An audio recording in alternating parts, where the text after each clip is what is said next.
अब नहीं टूटेगा इंडिया गठबंधन, आरजेडी के साथ बातचीत हो गई फाइनल। आरजेडी और वाम दल होंगे गठबंधन का हिस्सा।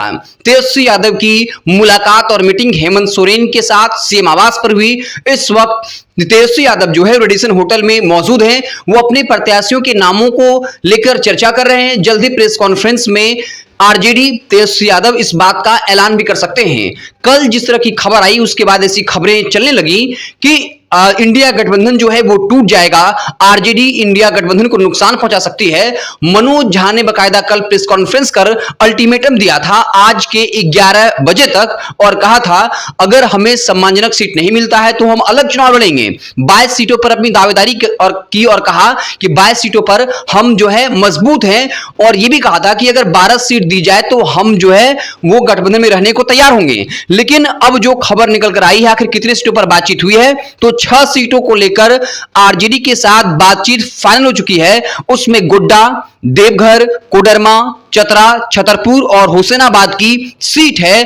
कहा यह जाता है कि मीडिया में भले ही बयान दिया जा रहा था कि हम 22 सीटों पर मजबूत हैं, 12 सीटें चाहिए, लेकिन पिछली बार जो 7 सीटें आरजेडी को मिली थी उस बात पर वो अड़ी हुई थी।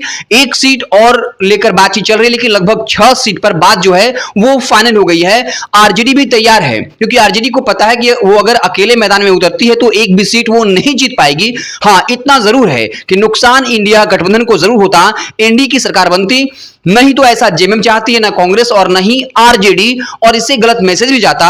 तो अब बिल्कुल साफ हो गया है, तेजस्वी यादव के साथ बातचीत फाइनल हो चुकी है। 6 सीटों पर बात फाइनल हुई। देवघर, गोड्डा, चतरा, छतरपुर और हुसैनाबाद की जो सीट है, कोडरमा की सीट है, यहां पर जो है वो आरजेडी चुनाव लड़ेगी।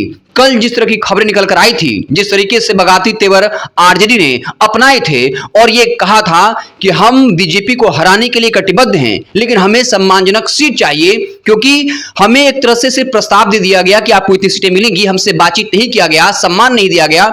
इसके बाद कई तरह की खबरें चली, लेकिन अब कुछ देर में ही तेजस्वी यादव प्रेस कॉन्फ्रेंस कर इस बात का ऐलान कर सकते हैं कि वो कितनी सीटों पर चुनाव लड़ेंगे और अपने प्रत्याशियों के नामों का भी ऐलान कर सकते हैं। तो कहीं न कहीं इंडिया गठबंधन के जो समर्थक हैं, नेता हैं, उनके राहत भरी खबर है कि बाकायदा आरजेडी जो है अब वो इंडिया गठबंधन के तहत ही चुनाव लड़ेगी, क्योंकि जब संयुक्त बिहार था तब झारखंड में आरजेडी का बोलबाला था, दबदबा था। अब भी 20 से 22 ऐसी सीटें हैं जहां पर आरजेडी का अपना वोट बैंक है। तो वैसे वोट बैंक को भी चाहे कांग्रेस हो या जेएमएम हो, नाराज नहीं करना चाहती थी। अगर ये लोग अकेले चुनाव में उतरते तो साफ तौर पर इंडिया गठबंधन को इसका नुकसान होता और एनडीए को इसका फायदा होता।